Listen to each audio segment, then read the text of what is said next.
ಯಾರೇ ಅಕ್ಕ ಬೆಂಗಳೂರು ಕಾಯೋಳು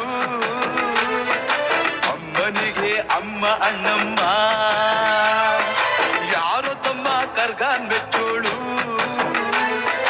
ಮಲ್ಲಿಗೆಯ ಮುಡಿಯೋ ಅಣ್ಣಮ್ಮ ಬರುತ್ತೀನೆಂದರೆ ಇಲ್ಲಿಗೆ ಬರೋ ತನಕ ಮೌನಿ ಕೊಡುತ್ತೀನೆಂದರೆ ಹರಕೆ ಕೊಡೋ ತನಕ ಕೋಪಿ ಆಡಿದ ಮಾತನ್ ಮೀರ್ದಿರೋ ಭಕ್ತರ ಇವಳಿಗೆ ಇಷ್ಟ ಇಷ್ಟ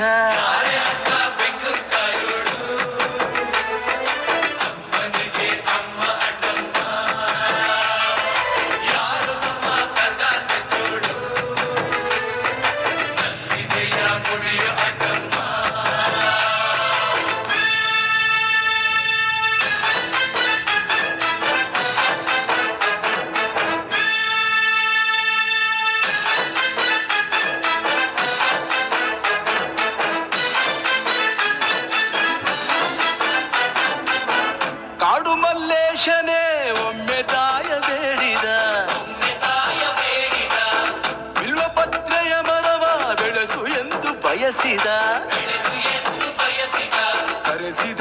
ಕರೆಸಿದಳು ಕೆಂಪೇಗೌಡರ ಇಲ್ಲಿಗೆ ಮರದ ಜೊತೆ ನಗರವನ್ನು ಕಟ್ಟಿಸಿದಳು ಮೆಲ್ಲಗೆ ಪೂಜೆ ಬಿಟ್ಟ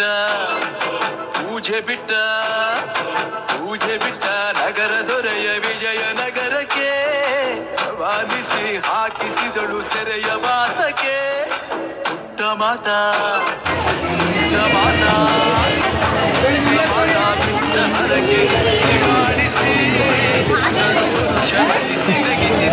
ನಂದಿನಿ ಬಡಾವಣೆಯಲ್ಲಿ ಮಹಾಲಕ್ಷ್ಮಿ ವಿಧಾನಸಭಾ ಕ್ಷೇತ್ರದಲ್ಲಿ ನಂದಿನಿ ಬಡಾವಣೆ ಒಂದು ವಾರ್ಡು.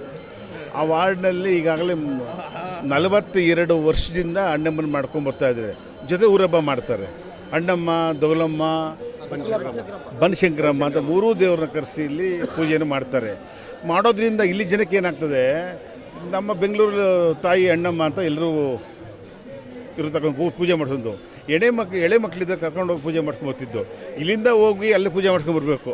ಇಲ್ಲೇ ಬಂದಿರೋದ್ರಿಂದ ಎಲ್ರಿಗೂ ಅನುಕೂಲ ಆಗಿ ತಾಯಿನ ಹೋಗಿ ಮಗುನ ಕೊಟ್ಟು ಪಾದಕ್ಕೆ ಮುಟ್ಟಿಸಿ ಪೂಜೆ ಮಾಡ್ಕೊಳ್ಬರೋಂಥದ್ದು ವಾಡಿಕೆ ಇದೆ. ತುಂಬ ಅದ್ದೂರಿಯಾಗಿ ಹಬ್ಬ ಮಾಡ್ತಾಯಿದ್ದಾರೆ.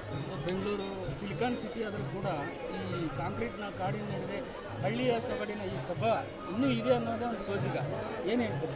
ಹಳ್ಳಿ ಗಾಡಿನ ಸೋಜು ಅಂತ ಖಂಡಿತವಾಗ್ಲೂ ಈ ಭಾಗದಿರ್ತಕ್ಕಂಥದ್ದು ತುಮಕೂರು, ಕುಣಿಗಲ್ಲು, ಹುಲಿದುರ್ಗದವರು, ನಾಮಂಗ್ಳೂರು ಆ ಭಾಗದಿರ್ತಕ್ಕಂಥ ಜನ ಹಳ್ಳಿದು ಬಂದು ಸೇರಿರೋದ್ರಿಂದ ಆ ಸಂಪೂರ್ಣವಾಗಿ ಹಳ್ಳಿ ಸೊಗಡು ಇನ್ನೂ ಇದೆ. ಆ ವಾತಾವರಣ ಇನ್ನೂ ಅಡಗಿದೆ. ಸಾಲದಕ್ಕೆ ಇಲ್ಲಿಂದ ಬಸ್ಸಲ್ಲಿ ಹೋಗಬೇಕಾಗಿತ್ತು. ಬಸ್ಗೆ ಲಗೇಜ್ ತೊಗೊಂಡೋಗ್ಬೇಕಲ್ಲ, 106 ರೂಪಾಯಿ ಖರ್ಚಾಗ್ತಿತ್ತು. ಈಗ ಗೋಪಾಲಣ್ಣವರು ಇಲ್ಲಿ ಬಸ್ಸನ್ನು ಅಳವಡಿಸಿದ್ದಾರೆ. ಇಲ್ಲಿಂದ ನೇರ ನಾಮಂಗ್ಳಿಗೆ ಹೋಗಲಿಕ್ಕೆ ಭಾಳ ಜನಕ್ಕೆ ಅನುಕೂಲ ಆಗಿದೆ. ಅದು ಇಲ್ಲಿಂದ ರಾಜಕೀಯದ ಮಧ್ಯೆ ಸಾಮಾಜಿಕ ಸೇವಾ ಕಾರ್ಯಗಳು ತಾವು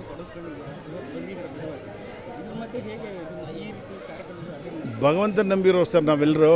ಭಗವಂತ ಬಂದಮೇಲೆ ರಾಜಕಾರಣ ಬೇಕು. ಭಗವಂತ ಇದ್ಮೇಲೆ ಅದನ್ನು ಅವನು ನಂಬ್ಕೊಂಡು ಕೆಲಸ ಮಾಡಿ ನೋಡೋದು. ಕೆಲವು ನಂಬೋದಿಲ್ಲ, ನಾವು ನಂಬ್ತೀವಿ.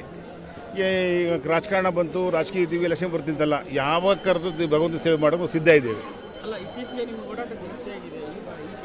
ಅಂತ ಅವ್ರವ್ರ ಕಲ್ಪನೆಗಳದು. ನಾನು ಇಡೀ ಕ್ಷೇತ್ರದಲ್ಲಿ 2008ರಿಂದ ರಾಜು ಅಂತ 2007 ಪರಿಚಯ ಮಾಡ್ಕೊಂಡಿದ್ದು. ಇದನ್ನು 2007ರಲ್ಲಿ ಇಲ್ಲಿವರೆಗೂ ಜೊತೆಲೇ ಇದ್ದೀವಿ ನಾವೆಲ್ಲರೂ ಕೂಡ. ರಂಗಸಾಮಣ್ಣ ಇವಾಗ ಗೋಪಾಲಣ್ಣ ಗೆಲ್ಲಬೇಕು ಅಂತಂದರೆ ಭಾಳ ಶ್ರಮಪಟ್ಟರು, ಎಲ್ಲರೂ ಪಟ್ಟರು.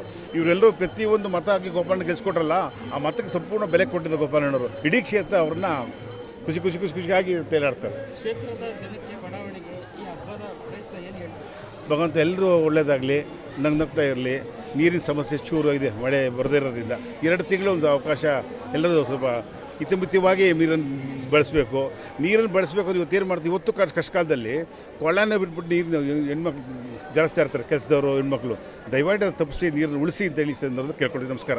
ನಾವೆಲ್ಲ ಹಳ್ಳಿಗಾಡಿನಿಂದ ಬಂದಂಥವರು. ಅಕ್ಕಪಕ್ಕ ಕುಣಿಗಲ್ಲು, ನೆಲಮಂಗಲ, ಆನೇಕಲ್ಲು, ಬಿಡದಿ, ರಾಮನಗರ ಈ ಥರ ಹಲವಾರು ಹಳ್ಳಿಗಾಡಿಂದ ಬಂದಂಥವರು. ಅಲ್ಲಿ ಹಳ್ಳಿಯಲ್ಲಿ ಯಾವುದು ಸಂಪ್ರದಾಯ ಇತ್ತು, ಊರಬ್ಬ ವರ್ಷಕ್ಕೊಮ್ಮೆ ಮಾಡುವಂಥದ್ದನ್ನು ಅಲ್ಲಿ ಅದೇ ರೀತಿ ದೇವರುಗಳನ್ನು ಬೆಂಗಳೂರು ಗ್ರಾಮದೇವತೆ ಅಣ್ಣಮ್ಮ, ಸರ್ಕಲ್ ಮಾರಮ್ಮ, ಇವತ್ತು ಆ ದೇವರುಗಳನ್ನು ತರಿಸಿ ನಮ್ಮ ಬಡಾವಣೆಯಲ್ಲಿ ಒಂದು ಊರಬ್ಬವಾದ ವಾತಾವರಣವನ್ನು ಕಳೆದ 42 ವರ್ಷಗಳಿಂದ ನಿರಂತರವಾಗಿ ನಮ್ಮ ಎಲ್ಲ ಮುಖಂಡರು, ನಮ್ಮ ಇವರು ಬೋರೇಗೌಡರಿದ್ದಾರೆ, ರಂಗಪ್ಪಣ್ಣವರಿದ್ದಾರೆ, ನಮ್ಮ ಶಿವಣ್ಣವರಿದ್ದಾರೆ, ಕುಣಿಗಲ್ ನಾಗಣ್ಣವರಿದ್ದಾರೆ, ಅಧ್ಯಕ್ಷರಾದ ನಮ್ಮ ಸೇವಾ ಸಮಿತಿ ಅಧ್ಯಕ್ಷರಾದ ಮಂಜಣ್ಣವರಿದ್ದಾರೆ.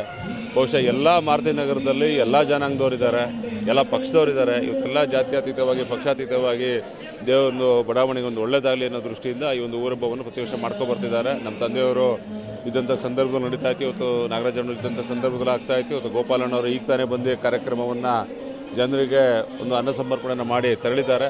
ಇವತ್ತು ನಾವೆಲ್ಲ ಜೊತೆಗಿದ್ದೇವೆ. ಜನರ ಒಂದು ಈ ಥರ ಬರ್ತಿರೋದೇ ಒಂದು ಖುಷಿ. ಇವತ್ತು ಊರಹಬ್ಬವನ್ನು ಎಲ್ಲ ಊರೆಲ್ಲ ಸೇರಿ ಒಂದು ಒಳ್ಳೆಯ ಕಾರ್ಯಕ್ರಮ ಆಗ್ತಾ ಇದೆ ಅಂತ ಈ ಸಂದರ್ಭದಲ್ಲಿ ಹೇಳಕ್ಕೆ ಇಷ್ಟಪಡ್ತೀನಿ.